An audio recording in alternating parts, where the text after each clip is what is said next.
Hello दोस्तों, स्वागत है मेरे एक और नए ब्लॉग में। तो आज सुबह सुबह इतना जंगल हो जाएगा और मैं इसे साफ करूंगी, ऐसा मैंने सोचा ही नहीं था। एक हाउस वाइफ को ना घर की काम के साथ साथ अपने आसपास में जो भी होते हैं उसे भी करना होता है। तो बातें सुबह सुबह की, मैं झाड़ू वगैरह पोछा करने के बाद कपड़े लेके चली गई थी कपड़े धोने के लिए। और इसे पानी में अच्छे से बोर दिया था, क्योंकि मैं अपने कपड़े अपने हाथों से धोती हूँ, किसी भी मशीन का यूज नहीं करती हूँ। उसके बाद मैं नहा के साफ़ सुथरा कपड़ा पहनकर अपनी मंदिर में पूजा करने के लिए आ गई, क्योंकि हम हाउस वाइफ जब तक पूजा नहीं करते हैं ना, तो हमारे दिन की शुरुआत ही नहीं होती है। हमारे दिन की शुरुआत घर की मंदिर की पूजा के साथ ही होती है, क्योंकि इससे हमारे घर में जो है पॉजिटिव एनर्जी आते हैं।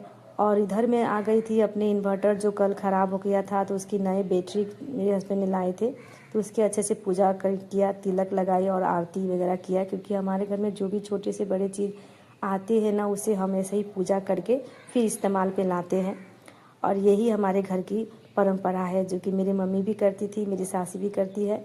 और चली गई मैं सुबह की खाना की तैयारी में, और आज बनाने वाली थी इस करेले के भुजिया। और करेले के भुजिया बनाने के लिए मैंने इसे अच्छे से बारीक से काट लिया था और काट के कुछ इस तरह से रख दी। और जहाँ ही मैंने इसे डालने की गई तो मिर्ची ख़त्म हो गई। तो मुझे याद आया कि मैंने तो छत पे पौधे लगाए हैं जहाँ पे ढेर सारी मिर्ची तो होंगी ही। तो मैं आ गई थी छत पे, और जब देखा तो मिर्ची बहुत सारी फड़ी हुई थी।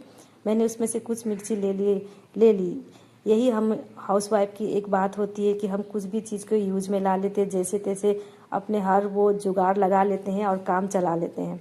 फिर मैंने यहाँ पे आन के तेल में डाल के अच्छे से खाना को तैयार कर लिया, जिसमें करेले की भुजिया, पापड़ और दाल भात था, जो कि मैं अपने ससुर जी को खाने के लिए दे दी। और फिर मैं चली आई इधर जंगल को साफ करने के लिए, कि बहुत हो गया था कि गर्मी बहुत ज़्यादा बढ़ रहा है, जिसकी वजह से सांप कीड़ा का भी ज़्यादा ही खतरा होता है। इधर नाला भी बहुत ज़्यादा गंदा हो गया था।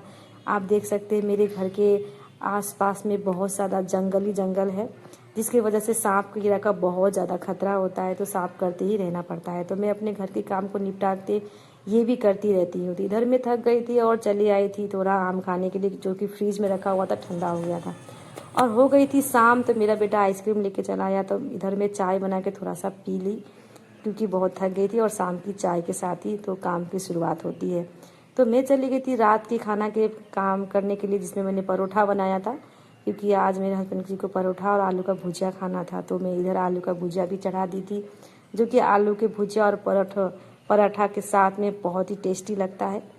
अगर होए तो आप भी एक बार ट्राई करके ज़रूर देखिएगा दोस्तों। फिर मेरा बेटा इधर खेल रहा था और मैं उसके कपड़े में प्रेस भी कर ली कल स्कूल जाने के लिए। और रात हो गया था, तो हस्बैंड जी भी आ गए थे और उनको भी खाना दे दिया।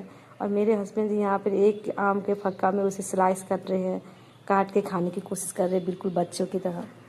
तो कभी कभी हमारी हरकतें भी ना बच्चे की तरह हो जाती है। और फिर इनको क्या सूझा नहीं सूझा, इन्होंने चाय के लिए ऑर्डर कर दिया कि चाय भी बना के दो मुझे थोड़ा।